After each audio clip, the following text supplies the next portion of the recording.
द्वारका जिले के नजफगढ़ इलाके में साईं बाबा मंदिर के पास हुए मुठभेड़ में दिल्ली पुलिस की एंटी नारकोटिक सेल ने कुख्यात हिमांशु भाऊ गैंग के शूटर अंकित को गिरफ्तार कर लिया।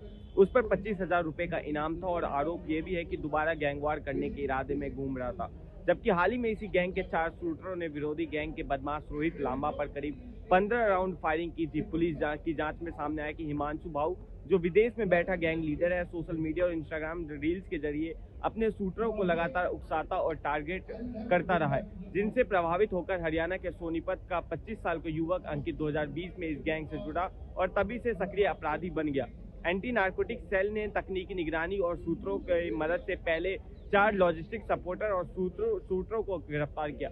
मुख्य 2 शूटर अंकित और दीपक फिलहाल फरार है, जिन पर दिल्ली पुलिस ने 25-25 हजार का इनाम भी घोषित किया है। गुरुवार सुबह की ये सूचना मिलने के बाद अंकित UIR 2 रोड साईं बाबा मंदिर के पास से जा रहा था, जिसके बाद इंस्पेक्टर सुभाष चंद के नेतृत्व में बुलेट प्रूफ जैकेट पहनकर घेराबंदी दी गई, क्योंकि 2020 में वही अंकित हरियाणा के बहादुरगढ़ में CIA स्टाफ पर फायरिंग भी कर चुका था और उसमें कांस्टेबल घायल हुआ था। सुबह लगभग 8:05 पर जैसे अंकित मोटरसाइकिल से पहुंचा, पुलिस ने उसे रुकने का इशारा किया, लेकिन वह तुरंत बाइक छोड़कर पिस्टल निकाल लेता है। सीधा पुलिस पर फायरिंग शुरू कर दी। कुल 3 राउंड फायरिंग हुई, जिनमें एक गोली हेड कांस्टेबल कुलदीप के बुलेट प्रूफ जैकेट पर लगी और उसकी जान बच गई।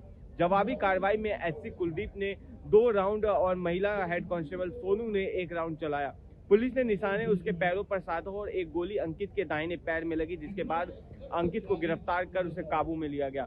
अंकित को तुरंत नजदीकी अस्पताल में भर्ती कराया गया, जहां मौके से पुलिस ने 1 पिस्टल, 3 जिंदा कारतूस, 3 खोखे कारतूस और 1 मोटरसाइकिल बरामद की है। साथ ही अंकित का पूरा आपराधिक रिकॉर्ड खंगाला तो पता चला कि उसके खिलाफ हरियाणा के झज्जर, बहादुरगढ़ और अन्य जगहों पर लूट, हथियार रखने, मारपीट पुलिस के साथ और ऐसे तमाम आपराधिक मामले दर्ज हैं। जांच एजेंसियां अब फरार दूसरे शूटर दीपक और गैंग के बाकी सदस्यों की तलाश तेज कर चुकी है, ताकि नजफगढ़ और पश्चिमी दिल्ली के इलाकों में हिमांशु भाऊ और अशोक प्रधान गैंग के बीच वर्चस्व की जंग और खून खराबे में बदलने से पहले ही रोका जा सके। बहरहाल दिल्ली पुलिस लगातार तमाम गैंग वॉर पर अपनी पकड़ बनाई हुई है, उन तमाम गैंग वॉर पर रोक लगाने की कोशिश कर रही है। ऐसे में बीते दिनों हिमांशु भाऊ गैंग का एक और शार्प शूटर की गिरफ्तारी की गई थी, जिसके बाद अब हिमांशु भाऊ गैंग के एक शार्प शूटर अशोक की गिरफ्तारी की गई।